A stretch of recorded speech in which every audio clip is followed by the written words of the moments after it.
დღევანდელი სახარებით დავიწყოთ, ესე იგი. სულ ორი-სამი მუხლი იყო, მაგრამ ძალიან მნიშვნელოვანი და მე ცოტა ამის გაგრძელებასაც შევეხები, იმიტომ რომ ერთი აზრის და ერთი შინაარსის არის და უფალი ამბობს ასეთ სიტყვებს, რომ არა ყოველმან რომელმან ვქვას მე უფალო და შევიდეს იგი სასუფეველსაც 1000. არამედ რომელმან ყოს ნებაი მამისა ჩემისა ზეცათაისა. ესე იგი ძალიან მნიშვნელოვანია რომ აი ჩვენ ეს გავიაზროთ, რომ არ ვიყვეთ დაიმედებული იმაზე, რაც გვაქვს, ესე იგი, აი ყველა კი არ შევაო სასუფეველშიო, ვინც ამბობს უფალო, ანუ ვინც შეიძლება ლოცულობს, ვინც შეიძლება ღვთის სიტყვას ამბობს კი არა, უსმენს, სწავლობს თუნდაც, არამედ ვინც ასრულებს ჩემი ზეციერი მამის ნებას. მრავალი მეტყვისო, ახლა მე უფრო თანამედროვე ქართულით ვიტყვი, რომ მაინც ბოლოს ასე ვამბობ ხოლმე. მრავალი მეტყვისო, უფალო, არა შენი სახელით წინასწარ მეტყველებდითო და შენი სახელით ეშმაკები განვასწრითო, ანუ ეშმაკეული ადამიანები გამკურნეთ, შენი სახელით მრავალი სასწაული ვქმენითო. სხვაგან არის კიდე სხვა მახარებელი ამბობს, რომ განაჩვენებანში არ მოდიოდიო უფალს ეუბნევიან, შენთან ერთად არ ჭამდით და სვამდითო. და უფალი ეტყვის, რომ არ გიცნობთო თქვენ, განმეშორენი ჩემგან ყოველნი მოქმედნი უსჯულოებისანია. ანუ ჩვენ შეიძლება იმდენად ახლოს ვართ დაუშვათ ტაძართან, წირვა-ლოცვასაც ესწრებით დაუშვათ, კიდევაც ვცდილობთ, რომ ღვთის სიტყვა მოვისმინოთ თუ ვილოცოთ, მაგრამ ძალიან მნიშვნელოვანია ის, რომ ადამიანი რამდენად ასრულებს ღვთის სიტყვას, რამდენად ცდილობს, რომ ღვთის სიტყვის მიხედვით იცხოვროს. და შემდგომ არის, ესე იგი, ასეთი შედარება მოყავს, რომ ყველა ვინც ისმენს ღვთის სიტყვასო და მას ყოფსო, ანუ ამ სიტყვის მიხედვით ცხოვრობს, ესეთი კაციო ამსგავსო გონიერ კაცსო, რომელმაც სახლი ააშენა კლდეზეო. და როდესაც იყო წვიმაო და მდინარენი გადმოვიდა, ანუ წყალდიდობა იყო, ქარიქრო და ეკვეთა ამ სახლსო, კლდეზე აშენებულ სახლს და ძრავერ უყო. მაგრამ ადამიანი, რომელიც მხოლოდ ისმენს და არ ასრულებსო, ის ემსგავსებაო კაცსა ცოფსა, ან უგუნურ კაცსო, რომელმაც ააშენა ქვიშაზე სახლია.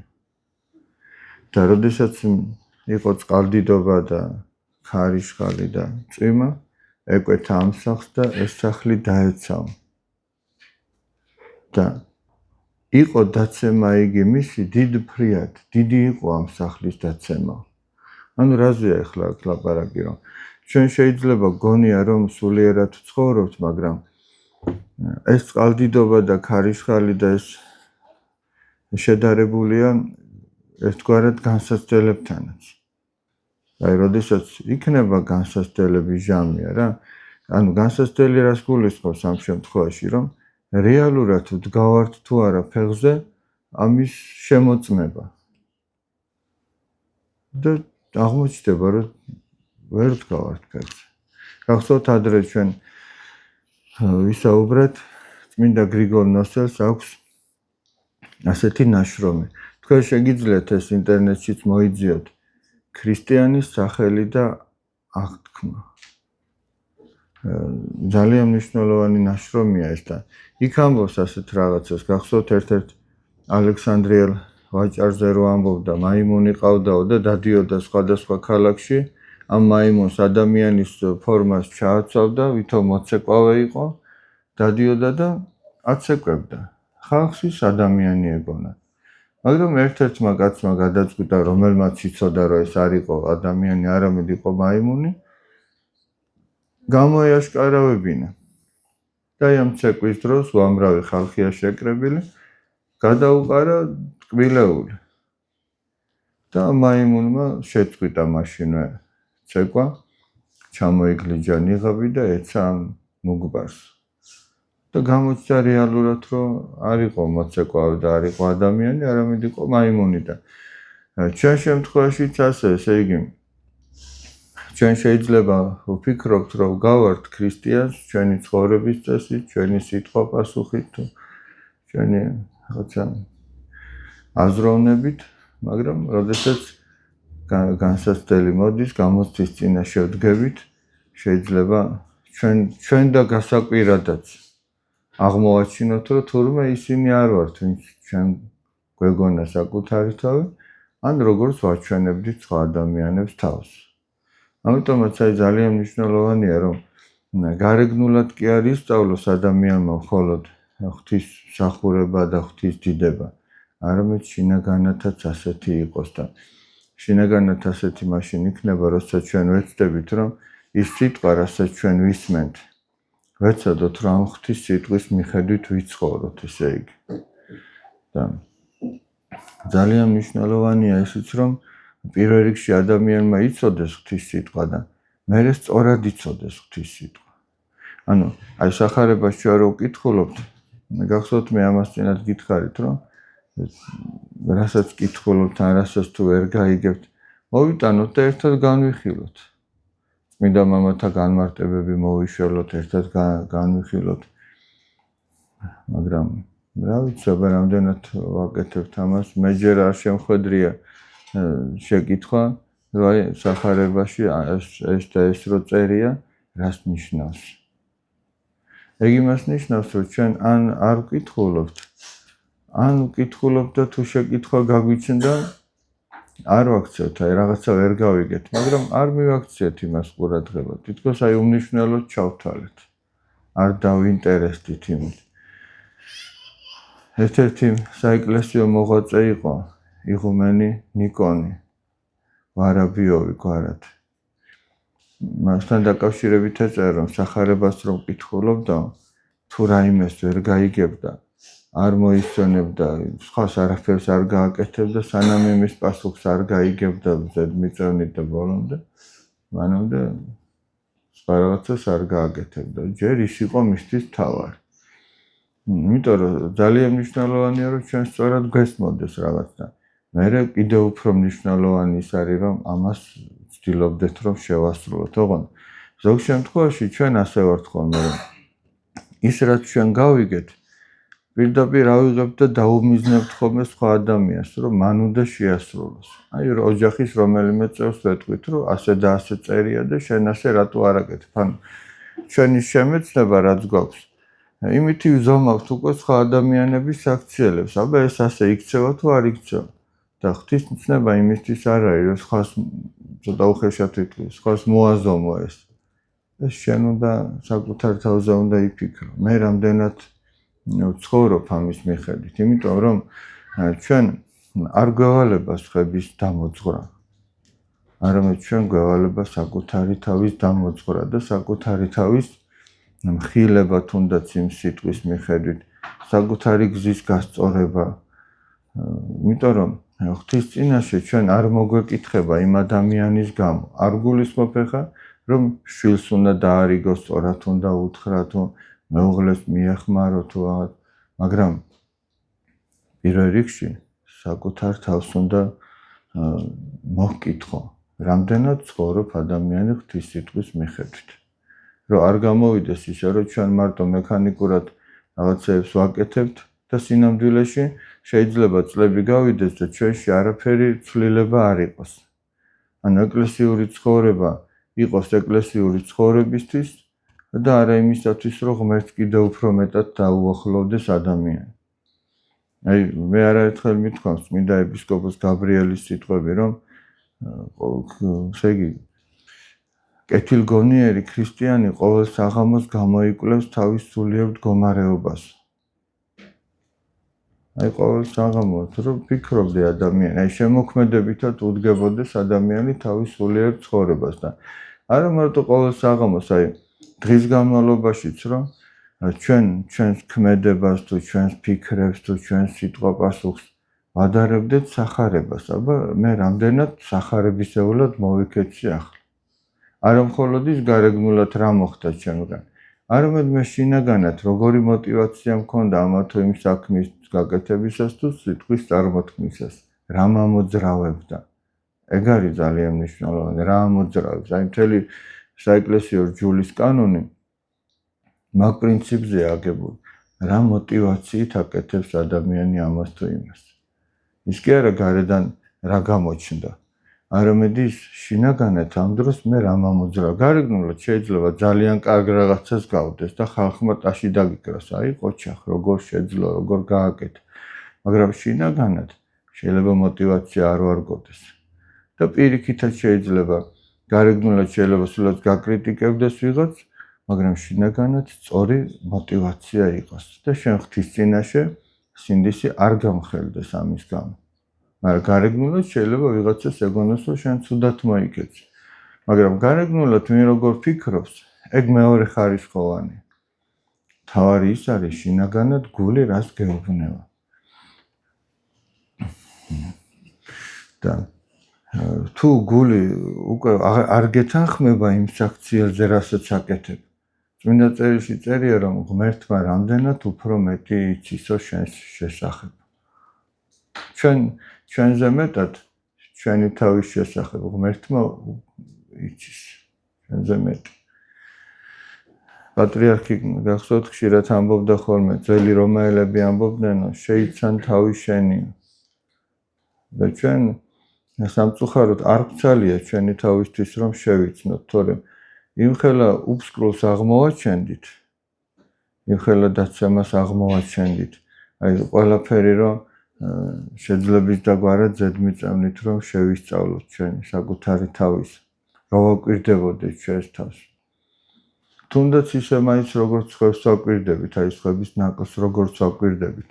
შემთხვევით ხო არ არის სახარებაში რა წერია, რომ რატო უყურებო ბეწვს ხის თვალშია და საკუთარ თვალიდან კიდე დვირე გაქვს ამოსაღები, ანუ დიდი მორი გაქვს ამოსაღები და ჩვენს თვალში რომ ანუ უყურებდეთ იმ ბეწვს და იმ უმცირესის გამოც კი ჩვენ თავს განვიკითხავდეთ და გამსჯიდეთ და გამოსწორებას ფიქრობდეთ. აი ეგ იქნებოდა შედეგის მომტანი. და სამწუხაროდ აი შეიძლება ვიღაც წლები დადიოდეს ეკლესიურად ცხოვრობდეს, მაგრამ არ იცვლებოდეს. მაგრამ სხვა შეიძლება ერთი წელი ცხოვრობდეს ეკლესიურად და გულმხურვალე იყოს. და იმან უფრო მეც მიაღწიოს სულიერი გაგებით. იმან უფრო მალე წარემატოს სულიერად. სხვა შეიძლება 10-15 წელი ცხოვრობდეს და ერთ ადგილზე იყოს, იმიტომ რომ არ უდგებოდეს აი ამ საქმეს შემოქმედებითად და არ ვითარდებოდეს. ახლა აი ზოგიერთი ადამიანი აქ ჩვენი მრევლის წევრი ასე არის, რომ დაუშვათ აიღებს რომელიმე წმინდა მამის ნაშრომს ან მათ ცხოვრებას წაიკითხავს თან, ისე კი არა, რაც მას უნდა და თვითნებურად კი არა. კითხულობს, რომ აი შეიძლება რომ ასე გავაკეთო, ეს წიგნი წავიკითხო. მერე სხვა წიგნზე კითხულობს და ეს ნიშნავს, რომ მას აქვს სურვილი რომ განვითარდეს. და ზოგიერთი ჩვენგანი კიდე შეიძლება გავიდეს თვეები და ერთხელაც არ ქონდეს წმინდათა ცხოვრება გადაშლილი. არ ქონდეს გადაშლილი წმინდა მამის რაღაცა ნაშრომი. ჩვენ ახლა აქაც ჩვენი თამდაბლობა ჩანს, რომ ღმერთი ჩვენ ესე პირდაპირ არ გველაპარაკება. ჩვენ არა ვართ აბრაამი ან ელია თესბიტელი ან მოსე თუ ნოე. ჩვენ ვართ ადამიანები, რომლებმაც უნდა წიგნი წავიკითხოთ და იმით გავიგოთ, რა არის ქრისტიანული აზროვნება და რა არის ქრისტიანული ცხოვრება. რომ ღვთისნება გაიგო რა არის შესახებ ადამიანმა და თუ ამას არ აკეთებ და უბრალოდ აი ეხლა წარმოედგინეთ ზოგიერთი ჩვენგანი ასე ვართ, ეხლა მე ხო მეტად თუ ნაკლებად ჩვენ ხო ერთმანეთი გავიცანით და ზოგიერთი ჩვენგანი ასე ვართ. შეიძლება სახში არ ლოცულობთ, არც მინდა მამებს კითხულობთ, შეიძლება არც სახარებას არ კითხულობთ და ზოგი მხოლოდ მარხულობს.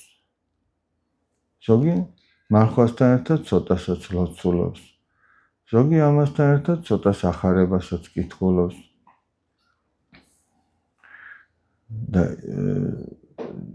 უფრო იშვიათად რომ ადამიანი უფრო გულმოდგინე იყოს. აქ გულმოდგინებაზეა ლაპარაკი. და აი ზოგ შემთხვევაში როგორ ვართ, აი პროცენტულად რო ავიღოთ. ზოგი ადამიანი 10% უთმობს სულიერ ცხოვრებას, აი უბრალოდ რო აფიქსირებს, რომ არსებობს სულიერ ცხოვრებაში. დანარჩენი 90% სულ ხორციელი არის, ხორციელს დასტრიალებს. არა და რო შეხედო ენერგიაც აქვს ადამიანს, დროც აქვს ყველაფერი, მაგრამ აი რაღაცა უჭირს სულიერი გააკეთოს. ზოგიერთი უფრო მეტად მონდომებულია და საერთოდ რამდენადაც გიყვარს, იმდენად ირჯები მისთვის. რამდენადაც შეიყვარა ადამიანმა ღმერთი, იმდენად მეტ დროს უთმობს და თან კიდევ რას აღმოაჩენთ ხოლმე, ნახეთ, უფალი ხო ამბობს, რომ პირველად სასუფეველი ეძებეთო და მისი სიმართლეო და ყველაფერი მოგეცემა თქვენ. ზოგ შემთხვევაში ასეთი რამე ხდება, რომ ადამიანი გულმოდგინეა ღვთისმცნების შესრულების მიმართ და ხორციელ საქმეშიც ხელი ემართება. იმდენად, რამდენადაც მას ჭირდება. და ზოგიერთი ადამიანი და შეიძლება ამას თვითონ ვერც კი აცნობიერებს და ვერც კი ხვდებით ხოლმე ჩვენ ზოგ შემთხვევაში. ხორციელზე ვართ უფრო მეტად ორიენტირებული, სულიერი მიტოვებული გვაქვს, მაგრამ ხდება ჩვენს ცხოვრებაში რაღაც ისეთი გაუთვალისწინებელი, ისე რომ რო შეაჯემო, რამდენიმე თვის ნაშრომი შეიძლება ერთ წუთში წყალში ჩაიყაროს. სრულიად არაფრის გამო, მოულოდნელად.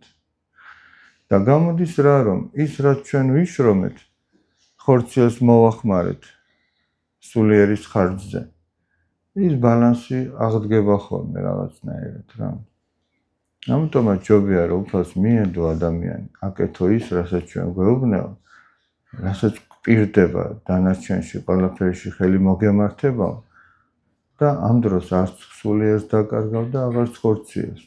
ნათქვამია, ღვთისმოყვარეთა ყოველივე განემარჯვების კეთილად. ღვთისმოყვარე ადამიანს ხელი მოემართება კეთილად. ისევე დავით მეფსალმუნე ამბობს, რომ როგორცო თანამედროვე ქართულით ვიტყვი, როგორცო ჩვენ გვაქვს უფალო შენი იმედიო, ისე იყოს შენი წყალობა ჩვენზე. სხვაგან ამბობს, ყრმა ვიყავ და დავბერდიცა და არა ვიხილე მართალი დაგდებულ არცა თესლი მისი მთხოველ პურისაო. ეხლა რომ ვიტყვით ხოლმე ამხნის კაცი ვარო, ამხნის ქალი ვარო და ესეთი რამე არ მინახიო, აი მაგას ამბობს. ყრმა ვიყავიო და კიდევაც დავბერდიო და არ მინახიაო მორწმუნე ადამიანი დაგდებული ან მიტოვებულიო და არც მისი შთამომავალი პურის მთხოველია. იმიტომ რომ ღმერთი უმართავს ხელს. ღვთისმოყვარეთა ყოველივე განემარჯვების კეთილად. და თუ ადამიანი ამას ესე იგი იაზრებს და ასე ცხოვრობს, ის თავის თავზე გამოცდის ამასთან. იმ წმინდა მამათა ცხოვრება, რასაც ჩვენ არ ვკითხულობთ ძირითადად, კიდევ ერთი დადასტურება ამ ყველაფრისა, რომ როგორ ცხოვრობდნენ ისინი. ამ წმინდა მამათა ცხოვრებაში არ გულისხმობთ მხოლოდ იმას, ვინც მონასტერში ცხოვრობდა. არამედ გულისხმობთ იმას, ვინც შეიძლება ერთში ცხოვრობდა. აი ესეც შეიძლება ოჯახი ყავდა, იქ ვიღაც მანდილოსანი იყო, იქ ვიღაცას რაღაცა საერო საქმე ებარა და როგორ ცხოვრობდა, როგორ ასრულებდა თავის ცხოვრების დღეებს, როგორი შეგნებით. ეხლა მაგალითად 6 მეთაყაიშვილი არ იყო არც სასულიერო პირი და არც მონასტერში ცხოვრობდა, მაგრამ აი როგორი მისწრაფება ჰქონდა. იგივე დიმიტრი ყიფიანი დაუშვათ, ილია ჭავჭავაძე თუ ქართულ წმინდანებს ვიტყვით. ხო და აი როგორ ცხოვრობდნენ ისინი, რა იყო მათთვის მთავარი? ამას ძალიან დიდი მნიშვნელობა აქვს. რა თქმა უნდა, ისინი სხვა მისიით მოვიდნენ ამ ქვეყანას და ღმერთმა მათ ეს მისია დააკისრა, მაგრამ ჩვენც იმ პატარა ჩვენს ადგილზე, სადაც ვართ, იგივე სულისკვეთება შეიძლება შენარჩუნდეს, რაც მათ ჰქონდათ. და ჩვენგანაც გამოვა რაღაცა. აი ადამიანი ქრისტიანად ვერ ჩაითვლება, თუ მხოლოდ საკუთარ თავზე ფიქრობს. თუ სხვა არავინ არ ადარდებს, მაშინ ის ქრისტიანად ვერ ჩაითვლება. აი ეკლესიურად ცხოვრობდნენ ადამიანი და მხოლოდ საკუთარი თავი გედარდებოდეს, მაშინ ნიშნავს, რომ ჩვენ შინაგანად არ ვართ იმ ერთიანი ოჯახის წევრი.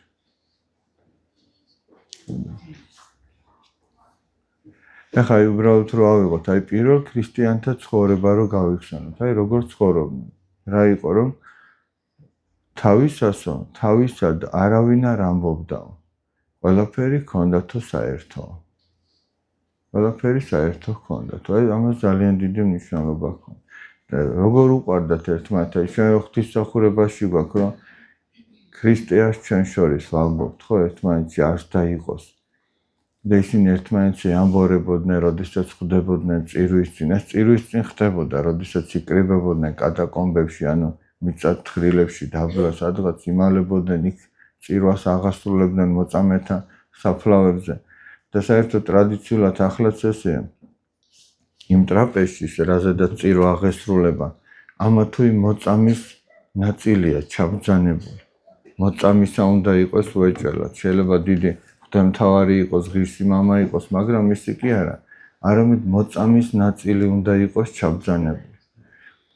და იმ მოწამეთა საფლავზე აღესრულებოდა და წარმოიდგინეთ, ჩვენ ახლა არ გვაქვს ის განცდა, რომ ვიღაცა შეიძლება მომდევნო წირვაზე აღარ მოვიდეს, იმიტომ რომ ქრისტეს სიყვარულის გამო ისინი იდევნებიან. შეიძლება ვიღაცას მოწამეობრივი აღსასრული მოუწიოს და კიდევ ერთხელ რო ხვდებოდნენ ერთმანეთს, როგორ უხაროდათ ერთმანეთი. აი რა ხელმისაწვდომობა ჰქონდა. აი როგორი სიხარული ექნებოდათ კიდევ ერთხელ რო ნახულობდნენ.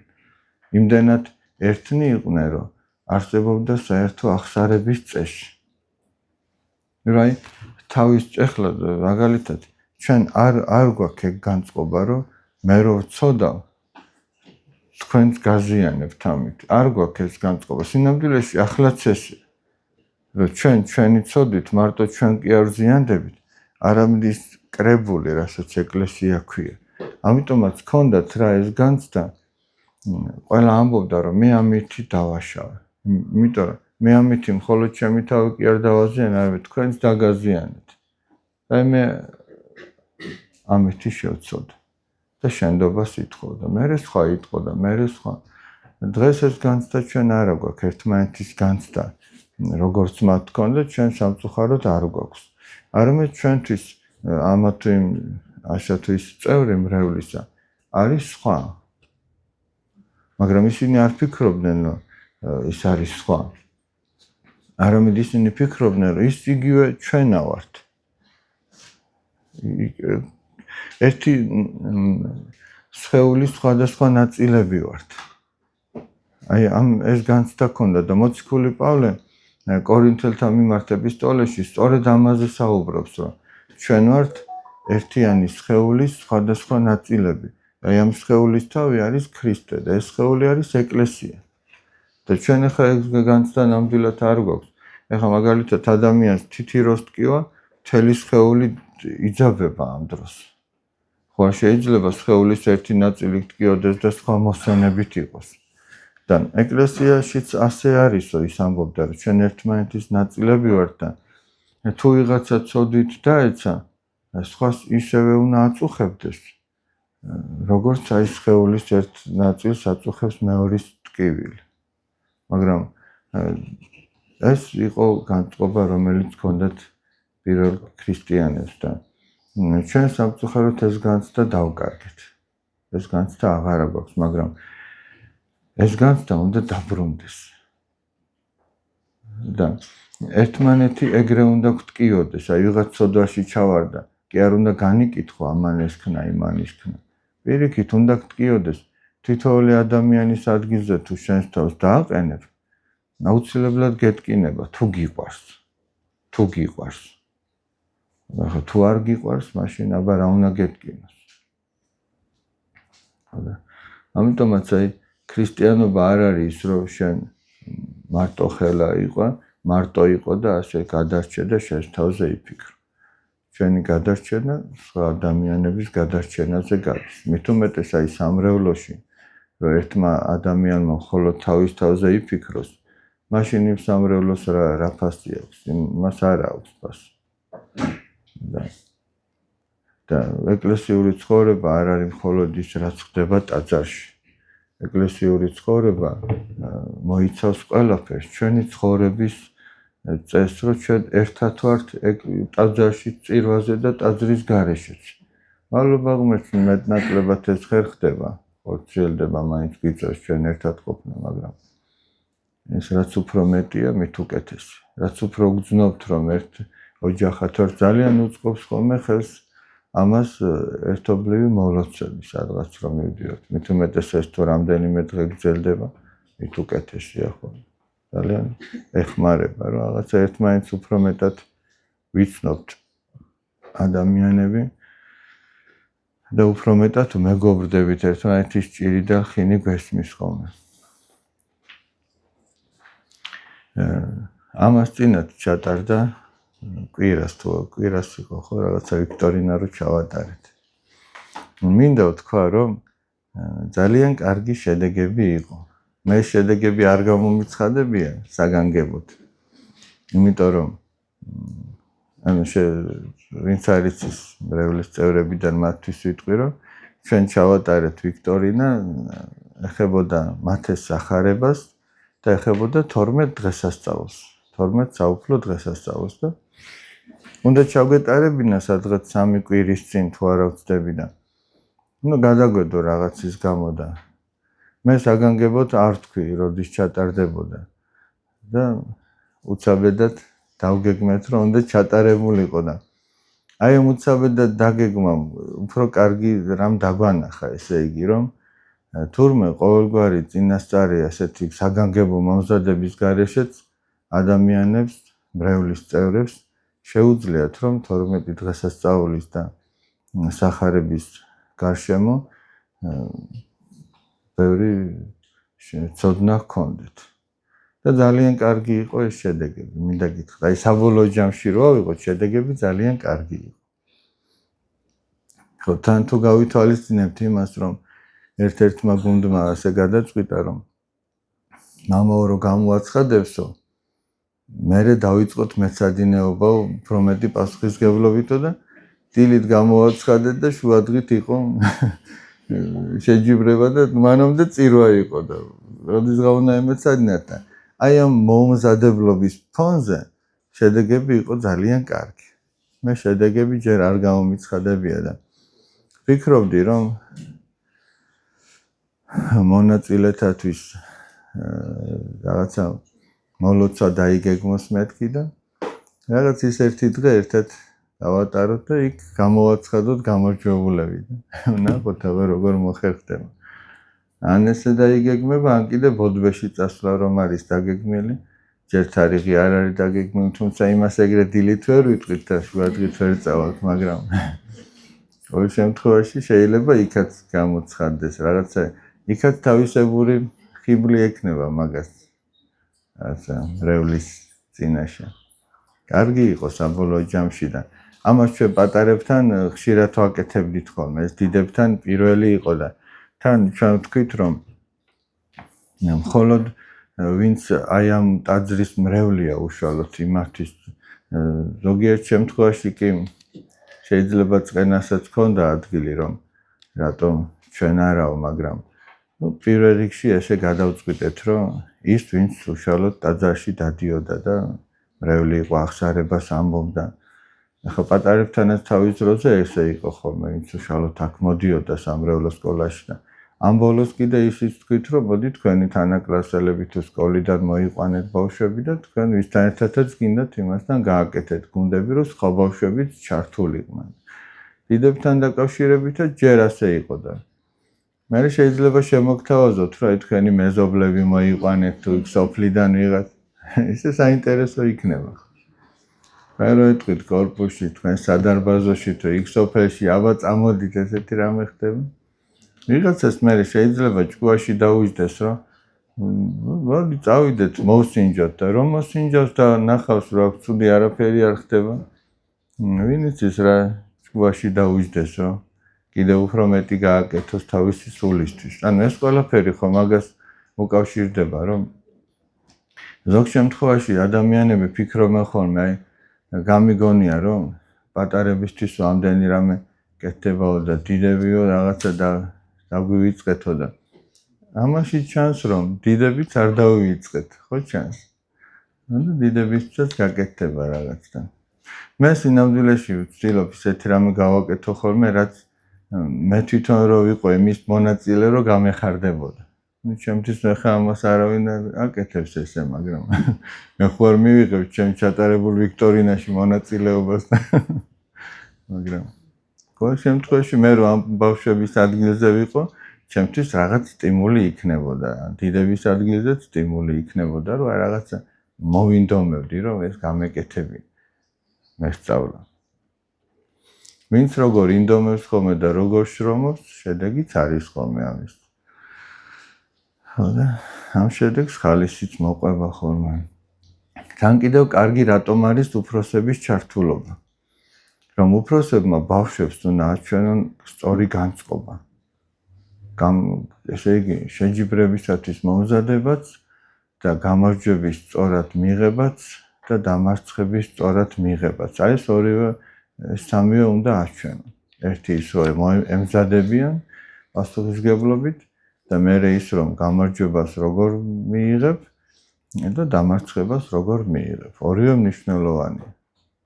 ისე რომ აი ჩვენ ამითი ფაქტიურად ჩვენ შვილებს ეხმარებით, რომ ცხოვრებისეული, ახლა ჩვენ რო სულად არ ჩავატაროთ ეს ვიქტორინა, ცხოვრებაში სადღაც გამარჯვებაც იქნება და სადღაც წაბორძიკებაც იქნება და აი ამ ყველაფერს რო სწორად შეეგო, სხვადასხვა ერთი პერიოდი მე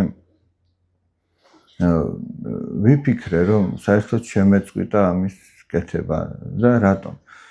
რომ იმდანაც მამძიმებდა ხოლმე დამარცხებულთა ცრემლები, რომ უკვე არ ვიცი ახლა ესე ამ ბავშვებს თუ თითო-თითოს ტკიოდა თავისი თავი, მე 17 და 18 ჯერ მტკიოდა, ესე იგი ამათი ცრემლები და თან იმიტომ მტკიოდა, რომ მეთქი არ საკნან, ესე იგი გული არ გაუტყდეთ რაღაცა ამათი ემოციები, ხო ახლა ბავშვი კიდევ უფრო მეტად ემოციურად აღიქვამს და არაო მე ერთმა ძვირფასმა მასწავლებელმა მითხრა, რომ ჯობიაო რომ პატარაობაშივე ისწავლონ ამ სტრესის გადატანა, იმიტომ რომ ცხოვრებაში ხომ მოუწევს და ისწავლოს ამასთან გამკლავება, თუნდაც წაიქცა, ვერ გაიმარჯვა თუ რა. ამის გადალახვა ისწავლოს, იმიტომ რომ ჯობია მომზადებული შეხვდეს რაღაცას. ხო, ხო. მე დავფიქრდი და მართლაც ასეა, რომ ჯობია იმის გადალახვაც ისწავლა, რომ ვერ გაიმარჯვე. ვერ გამოვიდა ისე შენ რომ გინდოდა. ხო და ესეც თავისებური გამოცდილება. დამარცხებას თავისებური გაკვეთილი და გამოცდილება, რომელიცაც ადამიანი ცდილობს, რომ ცხოვრებისეულ სირთულეს გაუმკლავდეს. და ამიტომაც მე ახლა ნახო ჯერ არ ვიცი დიდები როგორ გაუმკლავდებიან. ალბათ ერთი დიდი წვირსახოცი უნდა წამოვიღოთ, რომ რაღაცა რო იყოს მაინც. თუმცა არ მგონია, მაგრამ მაინც. როგორ? დასჭირდებათ, ხო? მოგესალმებით, ბავშვებო. რომელი სკოლიდან ხართ? 103? როგორ მოიარეთ? ნიკო, ეს შეგიძლია რომ გამორთო. უფლისციხე და ატენი.